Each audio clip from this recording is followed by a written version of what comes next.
And yes, we are live! Hello everyone! Happy second day of Easter. Dito sa Holland, we are celebrating the second day of Easter. Tweede Pasda para dun sa mga narito sa Holland and to everyone around the world na nag-celebrate ng second day of Easter. Enjoy pa rin kayo today at relax muna rin. I'm going live. It's going to be another group go live with me, of course, and my business partners, also in the Netherlands, where I am based. At saka dalawa will be joining us from Spain. Let me introduce myself. My name is Vanji. I am 60 years old. I am a Zumba instructor by profession. I am a happy wife. I am a proud mom and grandmom. And indeed, I am an online business mentor. And here I am, sabi ko nga a while ago while I was doing my workout, actually popped into my head and I couldn't wait to share this idea or these thoughts, and I want to share it with you guys. So welcome. Yes, good morning, and good afternoon or good evening, wherever you are watching live today or when you are watching during the replay. Well, my name is Carilyn, and I am originally from the Philippines and living here in the Netherlands for 20 years with my son and my husband. And of course, I have my own business as a housekeeper, but I started an online business. So now I am a proud business owner of an online business. This Jen, please introduce yourself. Hello, everybody. Good morning. Good morning. Good morning from Spain. And this is a quick live and impromptu, actually. And I was just actually, this is Jen, and I am a typical mom who is working here in Madrid, Spain, and struggling for a long time, and now shifting my new career as a online business entrepreneur, and of course, living here for almost 15 years, and I am one of those OFWs who are tired of working, and I want to spend the rest of my life with my children. So that's why I'm struggling to be successful in this business. To the stage, Coach Janet. Good morning. Kumusta naman ang aking itsura, 'di ba? Pero it's really true. Ang kagandahan daw nating mga babae, pagising sa umaga nakikita. Am I right? Correct. Yes, I just put Tama. lipstick. Agree. And Yeah, because the topic is so good. So that's why I want to participate. Yeah. Okay. So ito yung short backstory kung bakit. Sabi ko nga, let's go live. Sabi ko siguro mas maganda rin na let me share it first with our team para kung sino man din ang gustong mag-share ng kanilang little snippets kung anong mai-contribute nila dito sa topic na naisip ko talaga kanina. Nung during the pandemic, di ba, we were all staying at home and we had no choice, right? Yun yung crisis o yung pandemic that none of us saw it coming during that time. But then we all got stuck at home, and then we had the luxury of time. Di ba? Yeah. So crisis yon, pero sa mga positibong tao, ang crisis na yon, they made use of it para to learn new things, to siguro to spend more time with the family, which of course kung busy kasi yung normal na trabaho, nagkaroon ka ngayon ng chance na enjoy yung crisis na yon. Sabihin na natin na crisis siya, kung pakikinggan natin sa una, parang it sounds so negative. Parang pero ngayon pag nakikita natin yung mga sharing ng mga tao, some of them are really entering na sa phase na parang nalulungkot, nada-down. Sabi ko, i-share nga natin. Kasi during that time nga, na pandemic, marami sa atin natutong magawa ng content. Maraming natutong magbukas ng YouTube channel nila just to communicate, just to keep their mental health healthy, di ba? So isa yung benefit. So ngayon na tayo nasa stage na sabihin na natin na crisis, mahal ang gas, mahal ang groceries, ang mga tao hindi basta makapagbakasyon. Although may time, magbakasyon, wala namang flight. This point in our life na sabihin natin na nakaka-experience ng medyo down, medyo mahina ang negosyo, ang mga trabaho, medyo marami nanganganib. Ano ang gusto nyong i-share sa ating mga viewers na para maka-uplift naman sa kanila? So let's make use of this crisis para mag-benefit sa kanila. Let's start with Sis Carilyn na isang traditional business owner. Isa siyang registered owner din dito sa Netherlands, and at the same time, isa siya din ngayon digital entrepreneur. Sis Lee? Yes, thank you. And this is really a nice topic. During the COVID, we learned a lot about being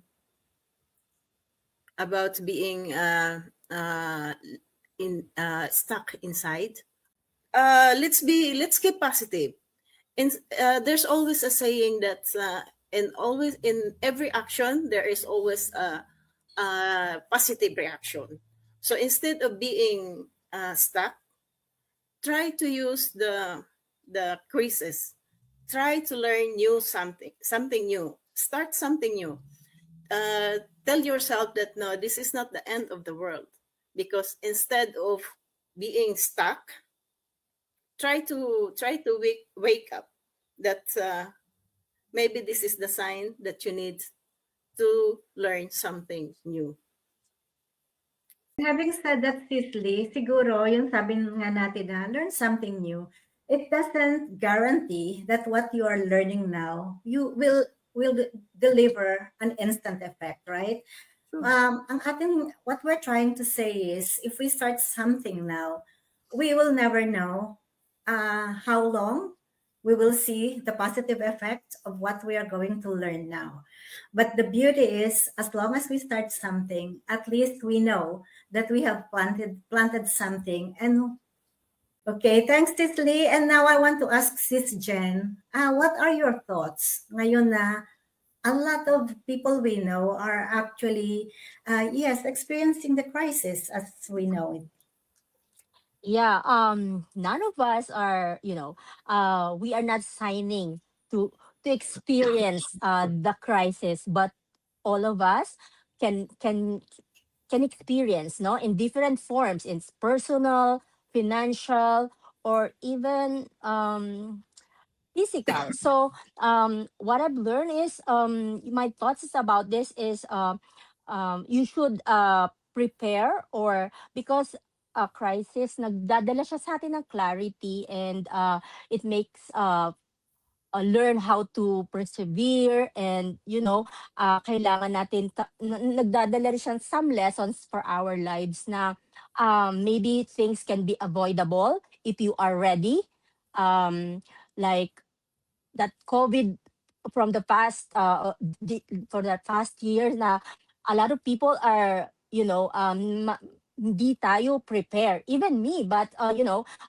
kung tayo ay prepare, and it comes like hindi natin alam kung kailan, pero kung medyo tayo ay prepare, mas ma-avoid natin yung feeling of frustrations, and mas makaka-move tayo ng mas okay kasi we prepare something na kapag yan, katulad ng mga crisis na sinasabi natin. So, for me, crisis, it brings us lesson. Lesson talaga kasi kapag you experience something na it hurts you, or nandun ka sa isang sitwasyon na parang ang ihirap na dalahin, it brings you lessons, and it reveals who you are, right? It reveals your strength na, this is my strength, I need to struggle, I need to do something na para ma-survive yung isang bagay. And yeah, that's my thought. It reveals you. Gusto ko lang sundan ng kaunti yung sinabi mo na gano'n mo talaga nare-realize kung gano'n ka-strong kapag dumadating yung ganitong klase ng Nasa pagsubok. situation And ka indeed, na. none of us can see this. Hindi tayo prepared sa kahit ano. Kaya dapat din nga siguro habang meron tayong konting room na nakikita sa ating oras o sa ating daily normal activity or normal activities, singitan natin ng something na para sa paghahanda. Right? Kasi I remember na kapag nag-share sa atin during the trainings at saka sa ating mga meetings, na mention ni Coach Janet that when she started the business that we are doing right now, it was actually during the pandemic. And now parang another wave na naman. So let's hear it from Coach Janet. Coach? Yeah, alam nyo, for me, everything happens talaga according to His plan. Nung time na yon, I wasn't prepared. I wasn't prepared. None of us maybe ang inaasahan na mangyayari talaga yon. And I cannot just sit kasi I was working 3 jobs bago mag-pandemic, and kailangan ko yung 3 trabahong yon to sustain my family and my loved ones, so extended family in the Philippines. And ang hirap pala nang wala kang ipon.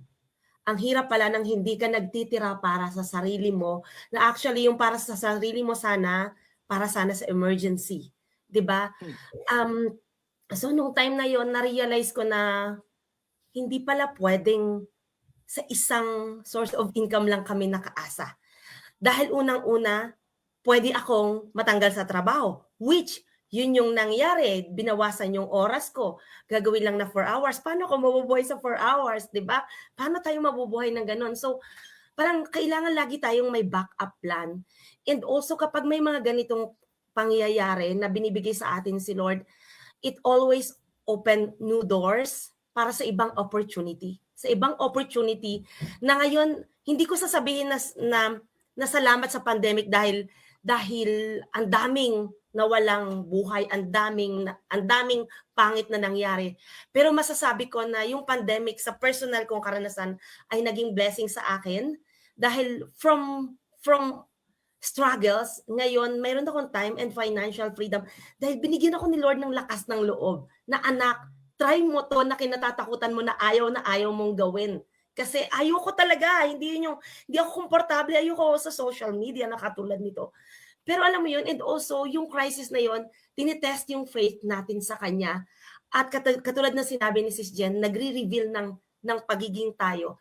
Doon nare-reveal, like ngayon, di ba, sa war na nangyayari, ano ba yung lagi nating sa puso natin? Lagi tayo nagpe-pray na sana matapos yung war. So nandun nare-reveal yung pagiging human natin, yung pagiging mabuting tao natin, na nagdarasal tayo hindi lang para sa ating sarili, kundi dun sa ibang tao na affected, because we are blessed na hindi tayo na andon sa sitwasyon na yon. So we continue praying. Alam mo yung prayer brigade talaga for other people. So, and also like ngayon yung maliit na bakasyon na to, nagkaroon kami ng bonding ni ina, ng mga bata, kahit may sakit ako, hindi namin wini-waste ang pagkakataon talaga na kahit may sakit ako na ganito, na bed lang ako, hindi, kailangan na gagawa ko ng something memory, na yung mga memories na matitreasure ng mga anak ko kasi bakasyon nila yun eh. Gawin, sa kagaya na sinabi ni Sis Caroline, ni Ate Vanji, maging positibo tayo. I-approach natin siya ng maganda na, ganito yung gagawin ko para ganito, kasi laging positibo ang mangyayari after ng mga trials na nararanasan natin. Thank you. Siguro mas maganda na ang tanong natin ay paano tayo magre-react? Kasi narito na tayo sa sitwasyon. Hindi tayo basta hindi natin to pinili, pero since we are in this current situation, how are we going to react and how are we going to make use of this? So yun, and at ang gusto namin, ang message natin to all our viewers, friends, followers, and supporters, we want you to know that you're not alone. You're not alone. That you can always reach out. You don't have to reach out to us if you see us as strangers who are these ladies na talking about positive things where in fact nalulungkot sila. But we are giving you that little spark of hope that if you don't want to reach out to us, you can reach out to the person nearest you, sa inyong neighbors, sa inyong relatives. And let's face this unpleasant time together. Hindi tayo mag-iiwanan, There's always hope. Let's pray and let's see what strength we have. Dahil sabi nila, let's not chase the ones that are outside. Let's not chase the dreams na sinasabi. Chasing the dreams, pero what do you have in yourself? Get to know first yourself. And then you can chase or you can go out there and share what you have. But at this point in time, you will realize kung ano talaga yung strength mo pala. And yes, ang ating strength, obviously, look at us. We have survived so many different crises in our lives. Sa ating, especially ang mga women, mga moms, mga napalayo sa anak, napalayo sa magulang, lahat tayo, may mga kanya-kanya tayong kwento. But looking back, we know that we have survived many, many, many crises in life. And look at us now. So again, alam natin, these two will pass. These two will pass. In the meantime, habang naririto tayo sa sitwasyon na to, we want to encourage you to look in your heart what you can do, first of all, to do something for yourself so that you can relay it or you can be an inspiration to others. So, hindi po namin ipupush sa inyo itong aming ginagawang online business, pero sinasabi lamang po namin sa inyo na ask yourself kung ano po ang gusto ninyong mabago na ngayon na mayroon kayong opportunity na mag-isip, na mag-reflect. Tingnan niyo po kung anong nasa puso niyo, what's your strength, and start with that. In the meantime, reach out to any one of us kung kailangan mo ng friend, kung kailangan mo po ng someone to speak to. At amin pong mga pangalan ay nandyan, and you can always reach out to us. Okay? Hindi po ito isang business campaign or whatever. Gusto po namin sa inyo that we are your friends, that you can always come and contact us. So, isang final sentence po sa ating mga beautiful ladies before we say goodbye to everyone. Ating viewers, especially sa ating mga moms out there, OFW, iwan ko lang sa inyo is the crisis you're experiencing right now is not your final point. You know, this is your bagong pagsimula to na magandang pananaw sa buhay and find something, a solution sa inyong problema or sa inyong bakit ka nandyan sa sitwasyon na yon. Kailangan natin maghanap ng isang solusyon na naaakma sa iyo and whatever you are working. So that's why we are here. You are not signing. You can sign up to our website. We're not. If you are interested to join our team or to build something new, we are just here, as our host said, we are family here. We are helping each other to uplift one another. And Yes, one final word. Remember, crisis, crisis, crisis that is everywhere, all over the world. And remember, you are not alone. And sometimes, the hardest moment in your life will be the turning point that you needed. So keep positive, keep going, and we can do it all together. Yeah. Lagi ko pong nasasabi na to kapag ako ay nag-go live. At ito po talaga yung lagi kong message sa mga tao. Dahil alam kong marami ang makaka-relate. Hindi po tayo palaging kapos. Merong pag-asa, may paraan. Kailangan lang po natin ng tamang opportunity at tamang community, tamang tao na mag-guide sa atin. And I believe that we, the four of us, are in the same community na napakagandang nagtutulungan. And I'm super proud and blessed na I am surrounded with these beautiful women. Thank you. We are in this together. We will come out of this crisis stronger. So we will see you on our next live. And in the meantime, don't forget to pray, take care of yourself, and be positive all the time. Yes. Bye, everyone.